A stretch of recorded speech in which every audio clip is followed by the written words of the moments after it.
Hey there, it's Silver. This is Immortal Life. So Immortal Life is a life sim, like your Harvest Moons or even your Animal Crossings and things in that sort of genre. But rather than going for the standard setting, we have a Chinese mythological cultivation themed setting. And for those who don't know, cultivation is this process by which one becomes immortal, basically. It's based on some real-life religious viewpoints, but also made deliberately absurd to the point that it's, about learning how to fly and things like that, because it's often used in, Wuxia novels and similar things, so it's fantasy. And groups of cultivators are separated into sects, and in this case, the sect of this area was destroyed by some pretty ridiculous stuff, and it's your job to sort of arrive on the scene and rebuild it by recruiting new people and re-expanding out and repairing all the buildings and stuff, and just sort of bring it all back to its former glory. So this game spent a pretty good amount of time in early access, just developing outwards in every direction, it seems, adding lots of new content of various different kinds and sort of polishing itself up.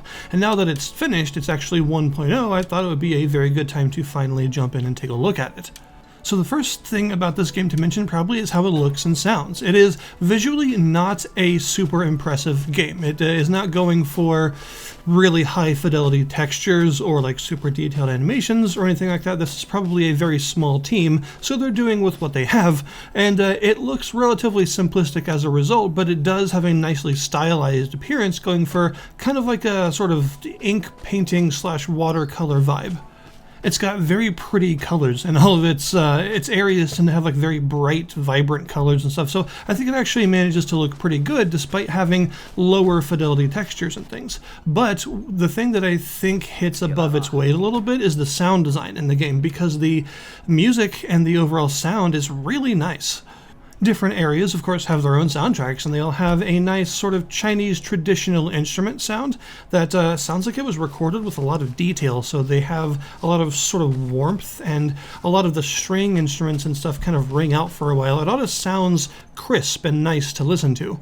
I also like a lot of the little details in the soundtrack, like the fact that different areas often have different sounds, different soundtracks for different times of day. So as soon as it turns evening, the music will change. It will have a similar motif to that area's music in the daytime, but it'll sound a little bit more relaxed, more tranquil.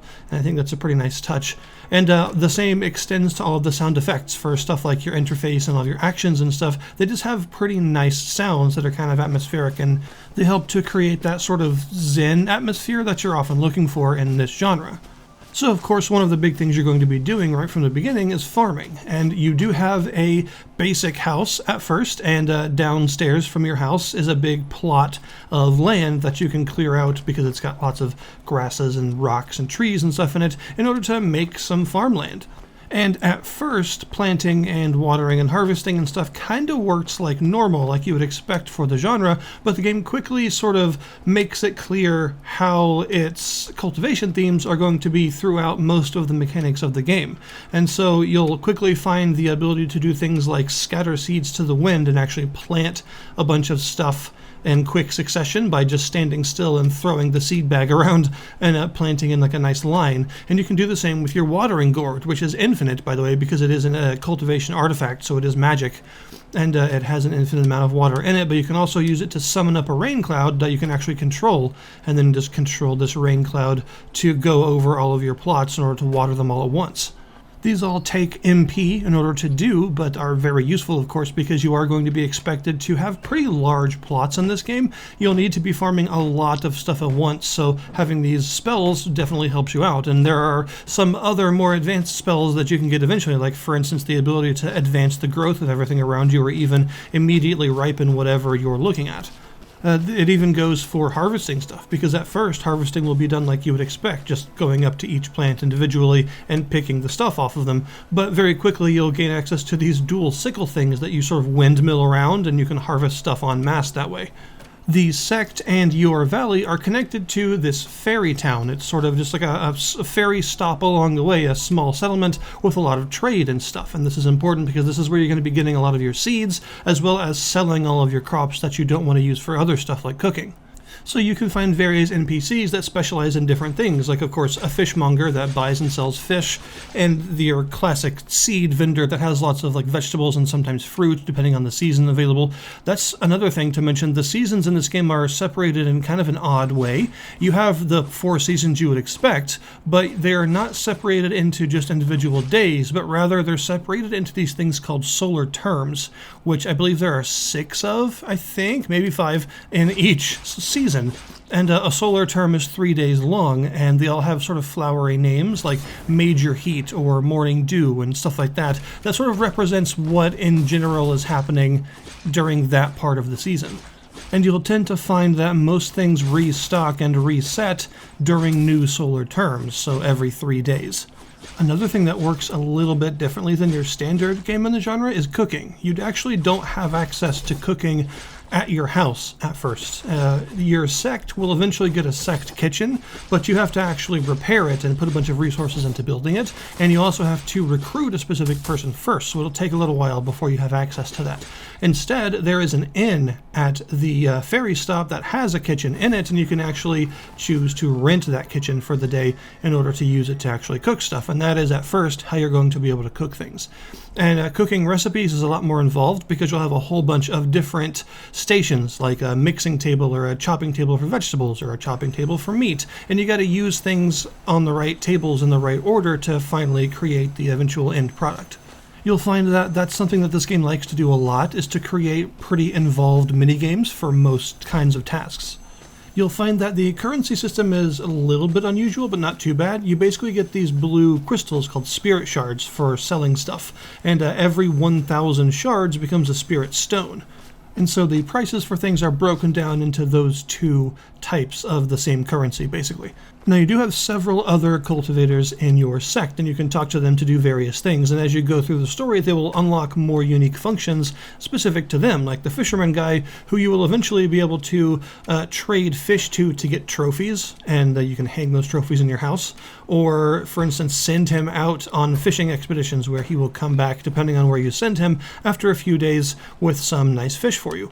And of course, all of your sect members do have a heart gauge that will fill up as you talk to them and complete quests for them and give them gifts and stuff, and that all pretty much works like you would expect. I think there are even characters that you can romance. There are also, of course, like I mentioned, several NPCs not in your sect that you can talk to for various reasons, like merchants, but there are also some that aren't in your sect that can join it later, so you'll have to keep an eye out for those people. Sometimes they will have a heart gauge, which kind of spoils you to the fact that you'll be able to ask them to join eventually, but not all of them do. Some of them, I think, you have to wait until they join before that gauge pops up, so it's not quite as obvious.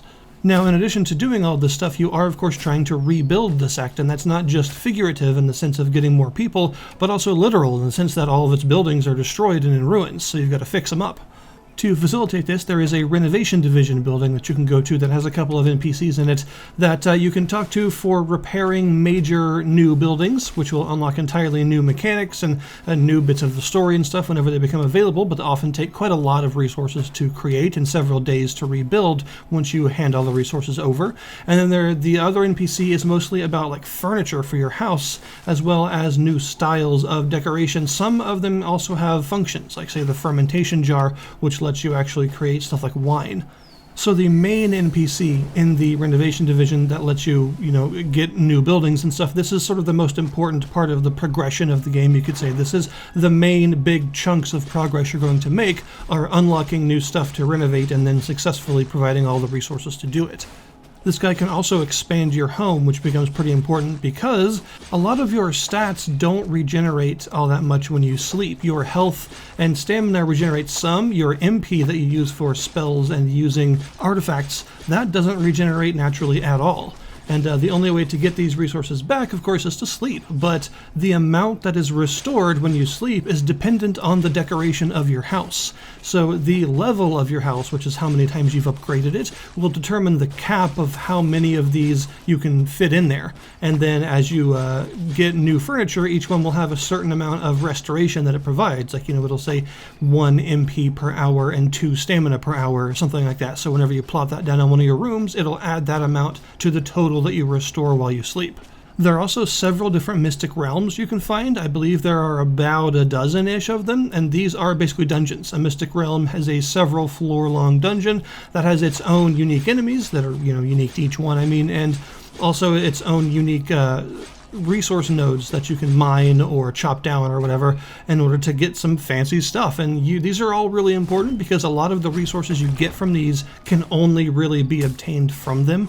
And as you go deeper into a mystic realm, you'll find higher quality, more advanced versions of those resources and enemies to face. And then eventually, once you get to the end of one, there will be a boss. The boss will often drop some unique materials, and they're also repeatable. Combat in this game is kind of interesting because it switches to like twin stick shooter controls as soon as you're in combat, so you use the right stick to aim around and then hold the trigger to fire out swords basically, and then you can also get various different spells of each of the 5 traditional Chinese elements as well as a 6th non-elemental damage type. Now this game is also, of course, about cultivation, which is something that you're doing the whole time. Basically, when you do almost anything from defeating enemies to harvesting crops to mining stones and crystals, you will be getting cultivation for it. And cultivation in this game is basically like experience. And once your cultivation gauge maxes out, you will need to do a couple of things, and then you can try and do a breakthrough, which will be a tough arena fight that, if you succeed, will get you to the next stage in development. And each of these stages has 3 different sort of sub-stages that you go through, an initial, middle, and end stage. And going through those sub-stages increases all of your stats by a fair amount, as well as the maximum of those stats, because you can train them up in a different way. And going through the stages themselves is an even larger increase in power, like a very significant increase. And basically the way that it works is if you look at the cultivation menu, you'll see a whole bunch of different methods of cultivation, basically all the different things you can do, like mining and combat and harvesting and stuff like that. And when you do those things, it fills up a gauge, and once that gauge is full, it will give you a sort of active ability that you can equip for that particular breakthrough. So it's like a temporary skill. And in order to do the breakthrough, you have to not only max out your cultivation gauge, but also at least 3 of these other gauges and equip 3 of their skills. And once you've done that, then you can try the breakthrough. I have no idea what happens if you fail, but it sounds like it's probably not good. By going through more advanced cultivation stages, as well as building more of the sect back up, you will unlock the ability to advance in rank in the sect, so you can become like a higher ranked member, even up to like an elder and stuff like that if you keep going. And the ranks are mostly important because you're given a budget at the beginning of a season, so some free seeds and items and spirit shards and stuff, and the higher your rank is, the more significant your budget is for that season. You can also do things that will sort of get the sect back on the world map effectively, like make it more, well, since it was destroyed, you're just talking about making it appear again in the minds of other nearby sects so that you are more of a global player again. And doing that is mostly it's a measure of just repairing a lot of the buildings and stuff in order to get everything back on track. And by doing this, you'll unlock all sorts of other things, because one of the other main buildings you're going to have is a market. And this is sort of like a worldwide market in a sense. When you go there, you can buy all sorts of stuff that you can't easily find from any of the local vendors. But you can also R&D. You have an R&D department that you can research for it that will allow you to turn in really high quality versions of specific crops to unlock new types of seeds so you can grow new types of crops, as well as unlocking new trade routes between nearby villages and stuff in order to get access to that village's new things. So there's actually quite a large amount of progression when it comes to this building, this R&D concept, and there's even some longer term goals that you can get unlocked for and stuff too by unlocking a whole bunch of new stuff and finding lots of advanced trade routes and things like that. You can also do quite a lot of building in this game. At first you'll just have your basic fields that you can plant stuff in, but soon you can start getting them fenced in and getting like giant gates and pathways and all sorts of colorful stuff like that to have, so that you can have a much more advanced looking yard that isn't just like a big square of dirt, which is pretty cool that you have that much customization for both inside your house and outside in your field areas. This game has a pretty tremendous amount of content in it, but this is the time where I've got to say this game is on a very slow burn. Pretty much everything that it introduces to you will be very slow. You're not gonna do like all of the mechanics that this game has to offer on your first year playing it. It's just not gonna happen. There's too much that happens, and there are too many quest lines to go through and like NPCs to woo and stuff like that. And you gotta just keep going through the various quest lines and things to actually unlock some of the new stuff and lots of new mechanics and things. So the fact that this game has such a tremendous number of mechanics and so much stuff for you to do, but sort of introduces it to you very slowly, might turn some people off. But I think a lot of people that are used to this genre are going to be okay with that, because that's a pretty standard way to do things. It's just that this game, I think, maybe stretches it out a little bit longer than usual, but I don't really mind that so much personally, because there is so much to do. So it does feel like it's actually rewarding you with a pretty constant stream of new mechanics and things. It's just a little bit slow.